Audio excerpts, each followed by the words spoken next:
she lose her mind. A violent hit says she know how to treat me right. Don't worry. Hey everyone, this is Chris Kies from Premier Guitar, here hanging out with Kevin from Black Pistol Fire. Kevin, how you doing? Good, man. Good to see you. Good to see you too. Thank you very much for taking the time. Saw you guys last year at Lollapalooza, instant fan. Thanks, And man. Kevin's gonna stay grounded because if you've seen the band, he likes to jump around and jump off the drum kit. So, Kevin, well, I got you here. Guitars. Yeah, man. What's the number one? The number one is the Casino, man. The Epiphone Casino. It took me a while to track this guy down. I found somebody was selling it, I think on Craigslist in Kentucky. I got it a few years back, but it took me a while to find the seafoam green. Yeah, it's beautiful. Because I think this is like a late '90s Korean, made at the Korean factory, and I just always loved casinos. I've had a few casinos before, but this one is my go-to. You can pick up screaming. Have you done anything to it? Pickup swap or anything? No, everything is still stock, but except for the input jack. Moving around a lot on stage, I would rip it out pretty much every other show. So I'm good buddies in South Austin Music. Great place to go get any kind of guitar work done or buy gear, but they did a great job of making this a little more sturdy. Yeah. And so would you say, like, a percentage-wise, or how often are you using this throughout the set? Most of the set? Or Yeah, I would say this is probably like 80% during the set. Cool. And usually keep it on the neck pickup, just because it's got the best kind of bite crunch, you know. And what about strings? Strings always 11 to 49 D'Addarios. Those are my jam, man. Cool. Yeah, yeah. What about this new one I heard about earlier? This is the Gibson. Gibson actually gave me this this to try out, and then I loved it, but I didn't. The mini humbuckers just weren't enough enough for me. You know, it wasn't enough man for me. So I had them put some P-90s in now, and now this probably gets a good chunk of the set as well. Cool. What kind of song, or what songs maybe specifically that you bring on out the new for? record, I'm using it on a few songs like Hard Luck, Tombstone Taillights, Copperhead Kiss. Oh yeah. And then we have a new song that we've been kind of debuting on the road this tour, and I've been using it for that one. It's just these pickups and the tremolo. It's a great guitar, man. I wasn't sold on the Firebirds until recently. And looking here real quick, that's the only solid body you have with you right now. Yeah, that's How's right. that change between weight and the balance of the neck? We're going between here and the hem. Well, this is a monster compared to the Epiphone, so it takes a little adjusting on the back, but the solid state bodies is a nice change, because when you're slapping on any kind of fuzz or drive with the P-90s and a hollow body, it's a little uncontrollable. Yep. But this guy is way more manageable on that, so I'll have to break him out once in a while just specifically for that. And what P-90s did you put in there? The soapbox. Okay. Yeah.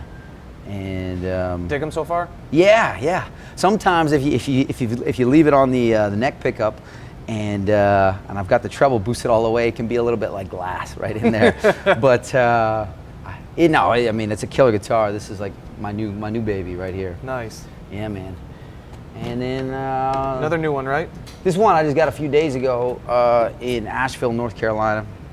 Picked it up off the shelf, just started playing it, and I was like, that's a very rare thing when that happens, when you pick up a guitar and you're like, ooh, I have to have this. This is a 57 Gretch Corvette. Looks in great, man. Good shape considering. Yeah, and I plugged it through a twin, just clean, and it sounded gnarly. It was great. So, yeah, I don't know. I'm looking you haven't forward. had it much, but what do you expect maybe to play on? Is it maybe a slide guitar for you? Yeah, I've got it in an open D right now, just so I can get a little bit of get that lower, bassy kind of slide stuff going with it.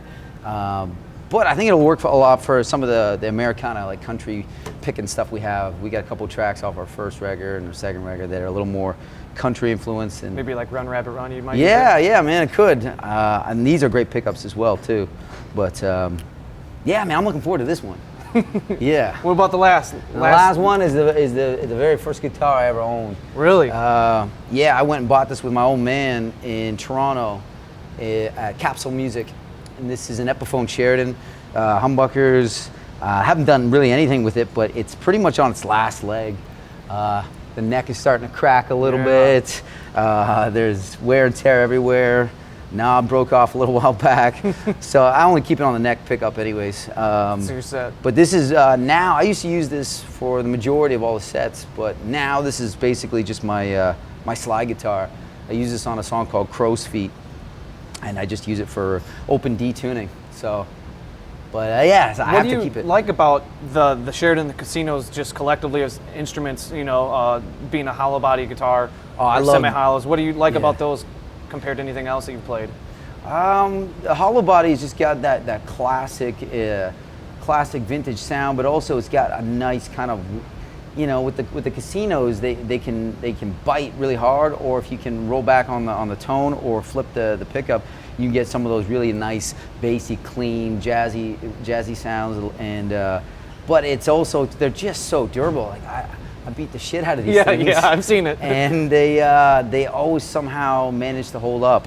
And they just make great guitars. And the great thing about the Epiphones, man, they're affordable. You can go into any guitar center and get a decent Epiphone guitar that will hold up live, man. So, yeah, these guys have been real good to me. Both these Epiphones. And do you, with the two Epiphones, have you recorded probably most of the stuff you guys have put out? Yeah, man. First record was all this guy. Second record was this guy plus I don't bring a lot of the stuff out on the road too. I got some older guitars at home, like Harmony Stratotone and stuff like that, but it doesn't really hold up that well live. Yeah. The last two records we did, that was all on the Casino. Green Machine. Yeah, man. And then this thing just trucked all the way through. So, but yeah, man, that's pretty much it for guitars. Cool. And, and I assume 11 through 49s on all those? All of them. Perfect. 11 to 49s. Yeah. Cool. And any specific capo now that I see them and that you gravitate? I like the Dunlops, but I don't know. I think I just found this one. Whatever's. Yeah, somebody gave me this one, but Dunlop's usually the go-to. Yeah, and yeah, man. Let's go to the next part of the equation, amps. All right, cool. All right, Kevin, we're over here in amp land. We're at number 1. Talk to me about this guy. All right, so this is just a Fender DeVille. This is my the first real amp I started using. I think I got it maybe in 99, and it's still holding up. I haven't really done. I've only changed the tubes probably like twice, but there's something about the drive channel on this amp that I love. So what I do is I put the first drive channel on and I keep it around 4. Okay. And keep the volume at a very low volume, so maybe around 2 or 3. And then I just love the breakup or the drive, the grittiness of this amp. Mm-hmm. It just sounds like it's been kicked around for a few years. Is it 410? Yeah, 410. Okay. And then yeah, that's basically it. And I have the bass cranked on it. And then the treble rolled back a little bit, maybe around 11 o'clock, 10 o'clock. And yeah, just sounds pretty gnarly. You probably logged a lot of miles between this and that Sheraton. Those probably the Sheraton and this guy that's all I had for the first little while. Have you had to replace the speakers at all or anything? No, same speakers, Jensen's. Cool. Yeah, man. And while it's here, I was going to ask you why you prefer to use a brass slide. Oh, the brass slide? Yeah. I think they just sound better, man. Yeah. And you don't mess with like Pyrex or glass or anything? I've tried it, but this just feels a lot better with the pinky. Yeah. I mean, yeah, you use a beer bottle, why not? I don't know. But I think the brass just sounds a little bit better. Yeah. What's the second amp here? Well, and then, so what I'm doing with this guy, no worries, I'm Go ahead. daisy chaining that guy into a twin. So Okay. the twin is kind of just acting like a speaker for all right. all the tone that's coming, because this guy's where I get the tone from. All right. And then I'm daisy chaining it through here, and then I can just adjust and control the volume on the twin here. And so now I can get louder without deafening people, Yeah. Yeah. They thank you, I bet. Yeah. So yeah, and then with this guy, I just kind of crank the bass a little bit on this guy, probably around 10, and then treble somewhere around 7 or 8, middle 8, a little bit of verb on there, and always keep the bright off. Are you cranking the bass on these amps because you guys don't have a bassist? Yeah. Just fill in. Especially with the Casino and the P-90 pickups. If using that neck pickup, it can get really, really bright. Okay. So it's kind of the only real way I can counteract the sharpness of it. Yeah. And is the Crazy Horse, that pedal there, is that involved in anything, or is that just? That's just a backup fuzz that I've been using in case in case things go awry with whatever's going on the table. But this is a really badass pedal. Durham Electrics, get in Austin, Texas. All right. killer. It's got that whole Neil Young. I was gonna say, I'm guessing Neil Young. Yeah, man, it sounds exactly like it, and it's got one of those the volts. So the further you scroll back on the volts dial, Oh, the power. it's got that, you know, like an amp crapping out, Yeah, or you sag. know, yeah, man, it's really cool. But Man, yeah, that's about it. number 3. And number 3, this is a separate channel for the Super Reverb, which is just a big hunkin' piece of machinery that helps carry volume for me. I don't really have anything specific with it. Just I run it through this guy, which is a Cusack screamer. I got the level somewhere around there. Tone about 11 o'clock. Drive about 1. Yeah, and that just kind of gives a little more grit to this, because without this guy, it's very Super bassy, clean. very super clean. This kind of dirties it up a little bit and still gives a crunch to it. So And is that pretty much on all time? yeah, all the time, Okay. man. And this guy too, bass all the way. This is more the low end stuff. These two guys still have the dirtiness and a Okay. little bit of the clarity. This guy's more for just power bass, and a little bit of reverb. Always gotta have reverb, Yeah, right. you know. When there's only 2 people, you know, make sure it A lot of carries, space. carries, yeah. Yeah, man, that's it. Well, let's go check out your noisemakers and the pedal board. Sure. All right, Kevin, thank you very much for putting on guitar on. Now Yeah. we want to hear what everything's been sounding, or you've been telling us about. Let's Yeah. hear what's going on. Walk us through the pedal board and give us some examples of what's going on. Okay, so we got just basically, you know, the Boss tuner. That's the first in the chain, and then we've got this guy, which is a hometown boy for you guys. Yeah. Third Man Bumble Buzz. Just down the street. I really like this pedal. I only use it on maybe 1 or 2 songs. What do you dig about it, like tonally, It's got such a versus the big muff? It's got just a crazy gnarly tone, but it's got a gate in it, which is great. So I don't get any of that feedback, you know. So if you like, it's got, you know, you get none of that feedback. But Yeah. you know, if you were using the big muff for that, you know, it's There's just a time and a place. time and a place, but sometimes it's just not enough meat and potatoes for me. I need to Yeah. use the big muff, and I'm just a big huge fan of Jack White, and that's just a really killer pedal. Union Transistor makes those guys, and they make a lot of like tone benders and really cool fuzzes. But, Yeah, so they know what they're doing there. yeah. And then I'm going into the Octafuzz full tone, which I got that a few years back, and I've been using that a lot during the set. Another just great, and if you flip on the octave switch on it, it's really great. But I just use it for kind of a little bit of a boost here and there on like songs like Alabama Cold Cock and stuff like that. But Let's hear how she sounds. yeah. Once again, yeah, you know.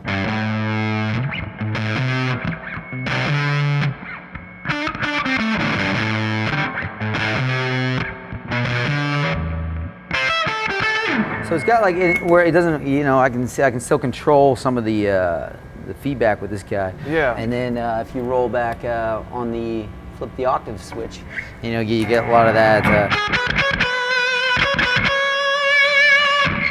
You know, it's just got a really cool kind of tone for lead stuff. But I usually just keep it, you know, both of them at 12 o'clock, and just use it for kind of big riff stuff.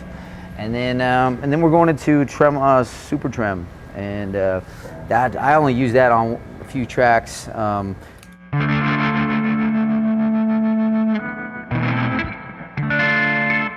I use it on a new song that we're playing a lot now called "Speak of the Devil," Okay. and then on some kind of we do set aside a lot of time during the set to do improvisation, jam stuff in the middle songs, and I just always like getting a little crazy with this thing, because you know, the more you crank it, it gets some pretty crazy stuff.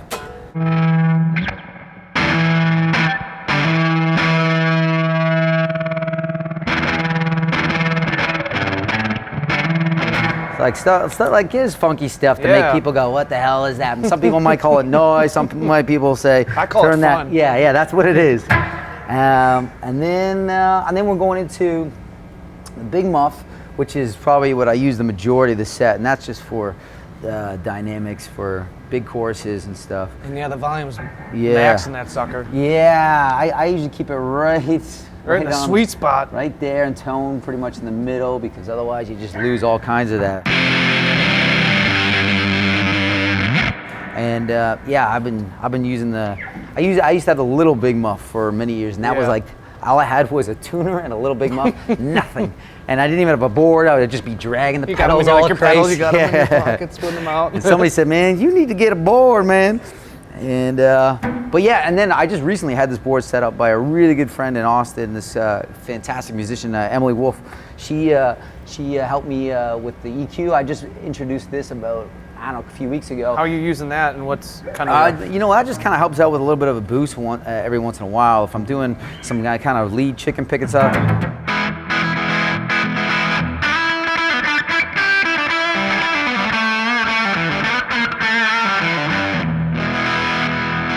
So it just kind of gives a little of that, and then if you're using like a fuzz and you need a little more of that, yeah, just it gives it a little bit more clarity. And then yeah, from there I'm going into the Phase 90, which I only use that on real kind of weird spacey stuff. Let's get weird. Yeah. Well, it's got a cool little setting. Like if you crank it all the way, I like to do some lead stuff like that.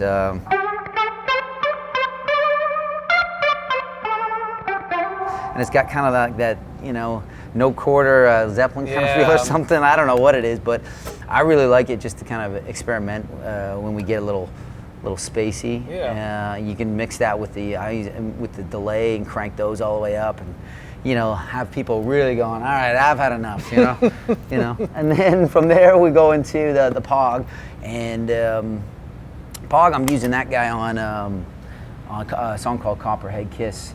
I was gonna ask, that was one that's like super gnarly on the new record. It has real nasally fuzz on it, and that's where you get with the octave. Yeah, I'm going from octafuzz, this guy and this guy. But for the main verses and licks, I'm just using walk us it through. this. I want to hear this.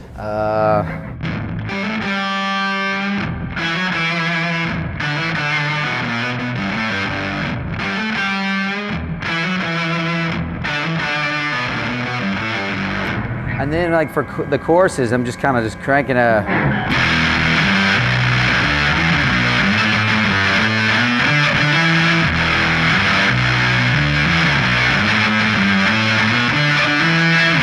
So it's kind of just the balance between these two guys and this one, but I usually crank the sub octave and then keep the octave up maybe around 11 or 10 o'clock. Gotcha. And then, you know, just throw it in for good measure now and then, you know. It's always good to have a Pog. Yeah. And then this guy, this is another really new pedal for me, the Maxon delay, analog delay, and that's just, I've been using, sometimes I just keep it on for the whole show, you know, if I just keep it right it looks around. like you just got a little bit. Yeah.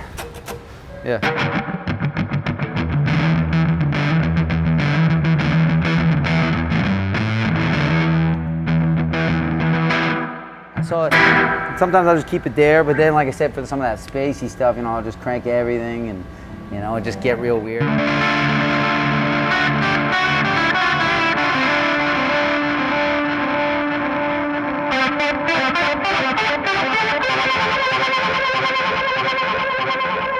Yeah, it's that kind of stuff where it's just, you don't need any intelligence to learn how to do that. Just turn every knob to the right. And then, yeah.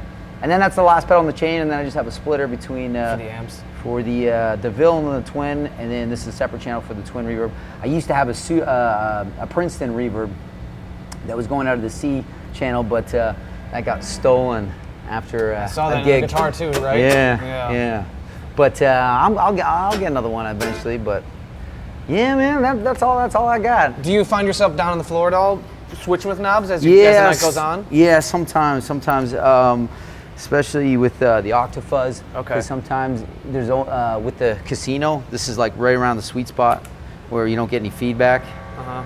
But with the Firebird, I have to give a little more juice just to get it to break up a little bit better. But yeah, and depending on the room, or you know, I'll switch around with the tone on the big muff just to kind of, if I need a little more clarity, I'll just crank the tone a little bit more. And the trem, sometimes because my feet are always knocking dials over, so I have to kind of just constantly readjust. But yeah, man, not that complicated. Yeah. Well, Kevin, thank you very much, man. I appreciate it. Thank you guys. Appreciate it. Thank you. Premier Guitars, this is Chris Kies, signing off one more time. Don't forget to sign up for PG Perks, your all-access pass to exclusive gear giveaways and discounts on PremierGuitar.com.